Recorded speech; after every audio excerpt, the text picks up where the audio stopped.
Привіт, мій любий глядач! В сьогоднішньому відео я хочу розібратися, чи Canon 550D у 2026 році підходить як перший фотоапарат, можливо і відеоапарат, для початківців. Та перш ніж перейти до цього етапу, я хочу розказати міні-історію, як я дійшов до купівлі цього апарату. А вже пізніше я розкажу про досвід експлуатації, а потім уже розберемося, чи він підходить новачку, фотографу і відеографу. Розберемо мінуси, плюси цієї камери і загальний висновок скажу.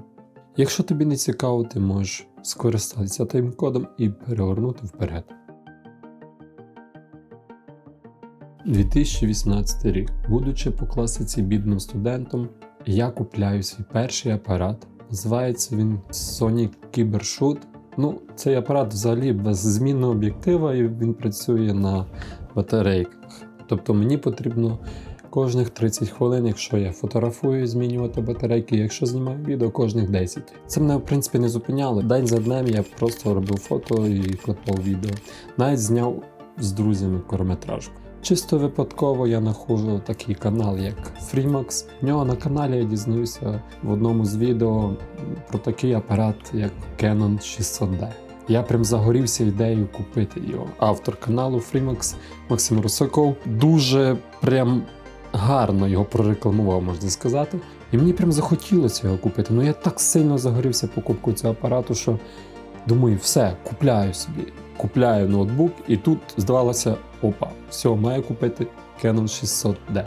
Но так вийшло, що в нашому місті, де я на той момент вчився і жив, продавець, якого я мав купляти цей апарат, сказав, що вже все, немає в наявності. І тоді я купляю не той апарат. Тобто чуть інша модель, але по суті це дзеркальний фотоапарат. Просто він чуть-чуть відрізняється від Canon 600D.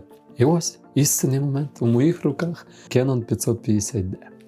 Ці відчуття, які я пережив в той момент, в принципі, дуже важко передати. Напевно, це як купити нову машину. Першу машину, точніше.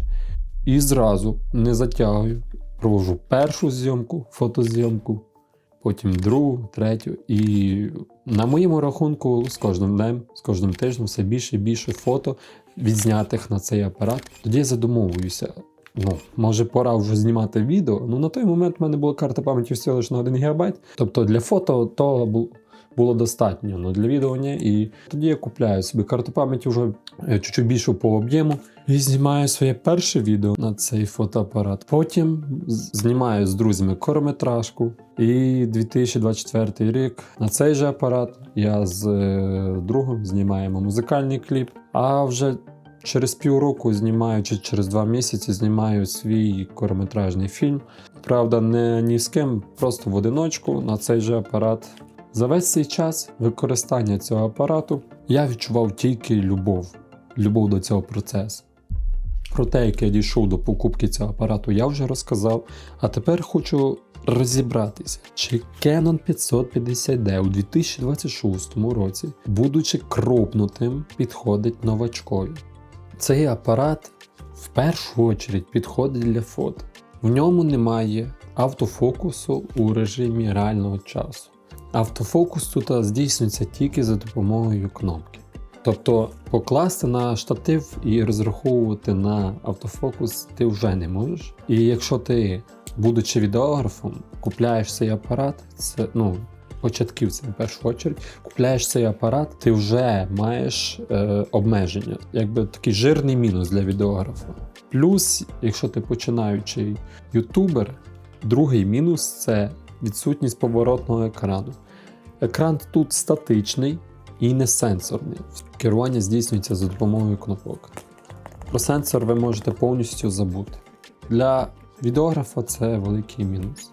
Далі, кропнута матриця. Якщо, наприклад, я хочу більший кут обзору, то ця камера, допустимо, з об'єктивом 50 мм не може мені цього надати. 50 мм, понятно, що це не широкоугольний, але все ж, якщо б я поставив його на повнокадровий фотоапарат, то там кут обзору набагато більший. Плюс, мінус, із-за кропнутої матриці менше розмиття фону.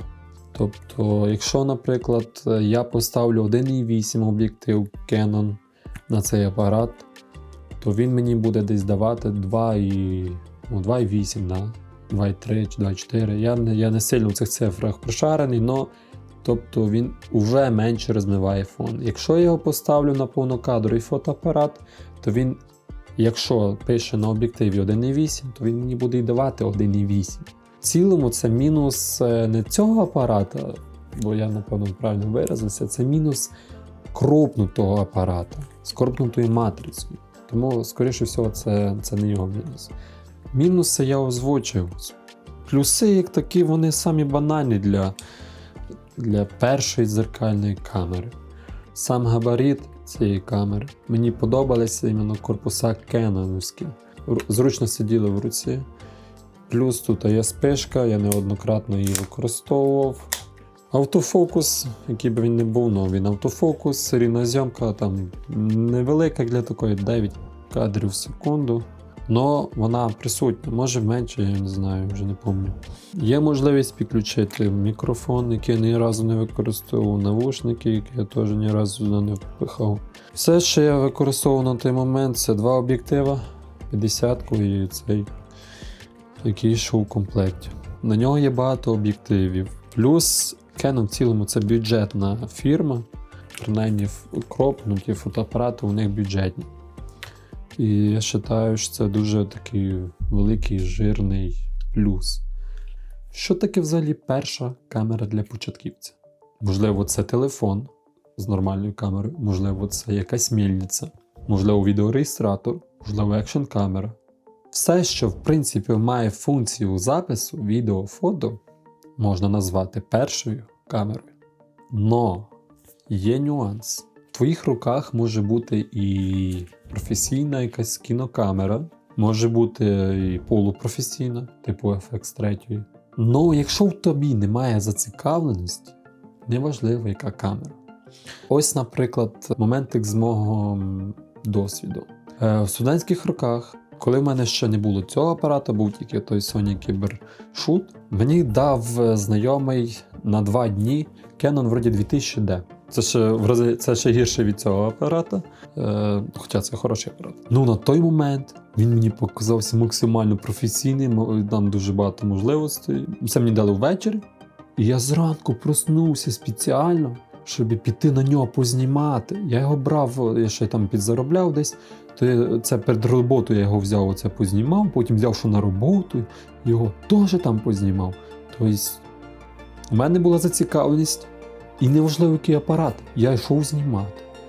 Аналогічна ситуація вже з іншою людиною.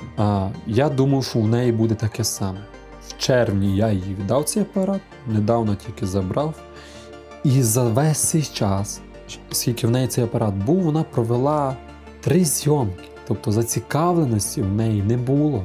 Можна сказати, робота, там часу не було. Ні. Коли є зацікавленість, ти знаходиш причини зайнятися цим ділом. Коли нема зацікавленості, ти знаходиш причину не зайнятися цим ділом.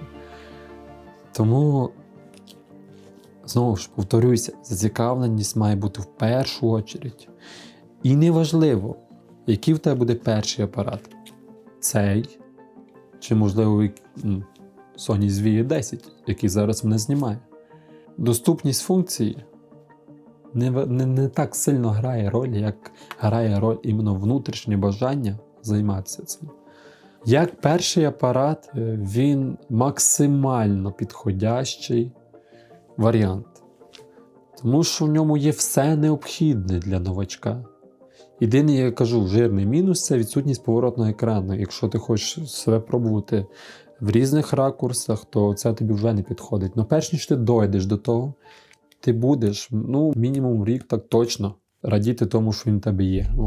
Тому, підсумовуючи це відео, я скажу, що так, цей фотоапарат підходить як перший фотоапарат у 2026 році.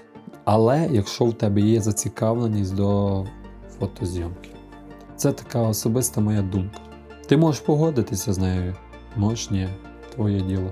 Я просто знімаю по більшій частині для тих людей, хто розділяє мою думку, а таких, напевно, небагато буде. Якщо не розділяєш, пиши в коментарях. Можеш там захейтити мене. я тільки за. Ну, в будь-якому випадку це підтримує моє відео. І так же само можеш і покласти на позитивний коментар, хоча я вважаю, що і хейт це теж позитивний коментар, бо він дає якоїсь мотивації знімати більше. Тобто, це вже дивлячись, з якої сторони дивиться. Ну, не хочу углублятися. Пиши негативний, позитивний коментар, став лайк, підписуйся, став колокольчик. До побачення. До наступного відео.